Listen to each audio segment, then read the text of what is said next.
can't get up. You have to talk. That's rule number one. Rule number two, I'm the conductor. Okay, you have to listen to me. Rule number three, follow rule number two. Okay? Thank you all for coming. Let me just roughly tell you my plan. The focus is on challenges and solutions for Pakistanis in Hong Kong. Okay, we all know that there are about 25,000 Pakistanis in Hong Kong, and unfortunately, many of them face difficulties, challenges, and also very unfortunately, Hong Kong is not exactly a sympathetic society. I would go further than that. It's rather unfriendly at times. So people tend to face with discriminations, unequal treatment, problems daily, in and out. And of course, as a new organization promoting equal opportunities, equal treatment, we want Hong Kong to be more diverse, to be more multicultural. And you and I know that Hong Kong is so ethnocentric that it's somewhat suffocating. That's why we're here tonight, looking for answers and trying to brainstorm something to do. I'm an action man. I like doing things. I just talking is one of my business, but it's only one. So that's all the kind of talking I'm gonna. Talk is never cheap. No, never cheap. Oh, mine is very expensive. But in any case, why don't we share? You guys share what sort of the major sort of challenge that you face. Can I start with Philip, who's the most senior person? No, I'm the most youngest person. Oh, by the way, rule number 4. You can speak whatever language you want. Yes. If you're fluent with your Cantonese, by all means. Any language, because Jafia knows about 5 or 6 languages. She can, interpret, just like that. But in any case, sorry for the interruption. By the way, Phillips is very fluent in Cantonese. His Cantonese is better than mine. No. Go ahead. Anyway, I think the first thing is actually we all face the same issues, especially our ethics, right? I mean, I won't say it's only for Pakistanis. Of course, today most of us are Pakistanis, right?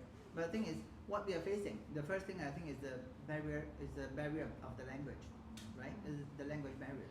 And the second thing is, we can't change our faces. We can't change our skin, right? We are who we are. I mean, but the thing is, we need others to accept us, but we also need to approach. We need to take the first step to approach others as well. And then, just right now, someone, I think just before the meeting, someone asked me, who are you? Where are you from? I said, I'm a local. I'm a local Hong Konger. Why? I am. It's true. Because I live here. This is my home. I mean, even in USA, UK, even in Europe, people are from different origins. But when they go to that country, when they say we are part of it, they are who they are, right? I mean, then we don't ask about, where are you from? Where are your family from, right? Of course, we know we are from.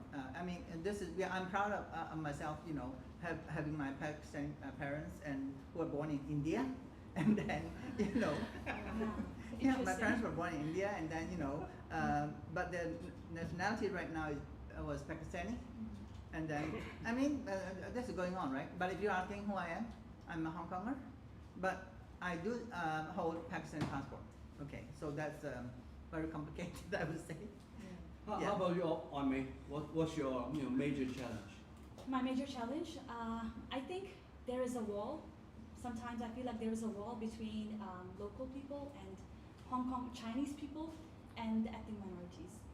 And so I work in the hospital as a nurse, and so with that, there is an expertise associated with my profession, and that somehow that makes people respect me. But at the same time, I feel like sometimes my colleagues would feel that maybe I am not as good as them, because sometimes I would have some problems when it comes to communication, when it comes to slangs, or maybe like, they come up, the patients mention disease, it's a Chinese word and I've not heard of it, it's not very common, but it's known to the locals. And sometimes when I have to like seek help from them, I feel like maybe they would feel that maybe we are more of a liability to them than an asset. So it's still language. It is language And and attitude. maybe also the cultural difference. Mm. Like there is communication, there is talk, but is there really acceptance? Like the way they would have, like the way they would invite their own Chinese friends to, oh come, let's have something to eat together. I don't think that's that like active attitude towards us sometimes as well. Okay. Teng Long, Right. what do you think? Yes. Yeah, you're a social worker, and now it seems that major issue, language and attitude, and how about your perspective? My perspective Yeah. towards Hong Kong. Major challenge. For me, I am a social worker working in the mainstream NGO. Mm. Yeah. So I have been practicing social work for 4 years now. Maybe for me it's a bit different. So Okay. because my parents were both born in Hong Kong, born and raised in Hong Kong. So we speak Cantonese at home. So which is, I would say in language I don't have a barrier, but in terms of maybe the differences in ethnicity, the difference of me and my local, not local, but me and my Chinese colleagues, there is also some gaps or some sort of their acceptance towards other culture, particularly Indian, Pakistani, or Nepali. Yeah, we do face difficulties, but What was the major concern? I think it's not that they don't know about us. Mm. It's sometimes ignorance or ignorance. Yeah. Okay. Ignorance. Benji? Okay, so a little bit of background about myself. So I'm Mm. a Nepalese social worker. I've lived in Hong Kong for about 17, 18 years. I think my experience of working with especially Pakistani community date back to 2010, 11 when I started as a program worker. From my, I think recent reflection is that, so I was traveling to Singapore from my work, and then I realized that while in Singapore everything is pretty organic when it comes to inclusion, but in Hong Kong seems people didn't really have that opportunity. So people were segregated from a very young age. So there is definitely a lack of understanding, empathy, and sensitivity among the majority. So that kind of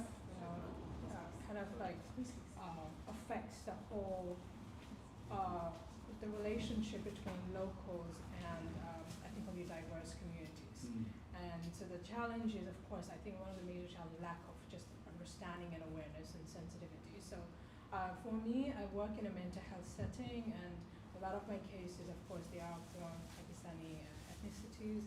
And the challenge is that sometimes their needs are very unique. Needs are very, because of culture, religion, language, gender, all those issues are there. But the thing is, the services doesn't exist. And even though no matter how much we try, the responses that we often get is, yeah, we're doing. It's gonna happen. Changes have happened, but there are families, there are individuals out there who are just suffering because of care and support and that they deserve and that they have right to. So, Okay. Very good perspective. Kusha, I'm as a nurse, what sort of major concern, difficulties that you face? actually I'm still studying. I'm Oh, okay. in year 4 right now, so I Okay, still great. have 1 year left. And my last year is in. We're basically going to go Which to the university hospital. you study? I'm studying in Tonghua College. Oh, Tonghua, Yes, okay. but it's still bachelor's in nursing. Yes. So for me, it's just like how Kulsum said. The major problem is the acceptance. They do not really include us in everything. Like now we go to hospitals to serve patients together as a team, right? Where 8 people go to the hospital for practicum, but then those 8 people, the 7 of them are locals, and they would eat together and do everything together, but they would not include me, just because they know I can speak Cantonese. They know I have, like I know, like the things we're doing, it's the same. But then they just don't. I don't know what the issue is. Like, I won't say it's language. I won't say it's because they don't have the knowledge. I think now in 2025, it's the people are very educated, but then it's the acceptance. They just don't want to accept that. They don't want to accept the fact. And it's been 4 years, and the batch I'm studying with is the same, like 4 years, right? And we have same group of friends, but now they're so close, and they go out together, go to trips together. Without you? Yeah, without us. Me and my other Pakistani friend. So the only friend I made in these 4 years is me and my Pakistani friend. But we made it through. Yeah. But you're so kind. You only say that they're unfriendly. Yeah. I would use a more. Yeah. So they're recording. I'm not going to use that word. Sometimes they do make us angry, and Yes, the things come yes. out. But then I feel like the more we say it out, the distance just keeps growing. So did you ask them the reason? Yeah, I did. I'm like, is it because What I'm did they say? scary, or what's the issue? And they're just like, oh, okay, we'll include you next time. It's your birthday coming, and then they forget about that. It's just, but I don't mind at this point. You're so I kind. studied in a local school, and after that, I don't, you know. In psychology, we have a term for that. It's called social distance. It's a measurement of human relationship. Very often, ethnicity, race is one of those factors that you tend to, because some use the word ignorance, but it's not ignorance. It's not education. Kindness is something that you learn. But I'm sorry to say that many Hong Kong people don't have that kind of unconditional acceptance. Yeah. That's right. Where the boundary is set by ethnicity, which is sad in a way because it shouldn't be. But I turn to Dr. Redland. You are late. Yeah. And you have to speak for 10 minutes. I'm just joking. We're on the topic of the major challenge that ethnic people with. Today, of course, we're talking about Pakistanis. What's your major concern? Put your profession aside. As a person. 39, so it's difficult for me. But I can tell you, Dr. Red, language seems to be the issue. Yes. But if you ask people who are really competent with the Cantonese, Yeah. they still encounter the Yes. same problem. Yeah. Yes. So that's why language is not the real issue. Yeah. Language is only the front. Let that be an issue that you guys talk about. But Yes. Jive, perfect Cantonese. Ask her if she would encounter any problem. Like cut off from that content or knowledge. And at workplace, it can be so detrimental that sometimes, I have experienced that personally, and a doctor friend of mine has experienced it as well. Is that when we make the minor of mistakes, Yeah. our colleagues will throw us under the bus. And when others, What would they do? they will try to expose that even before the problem has happened.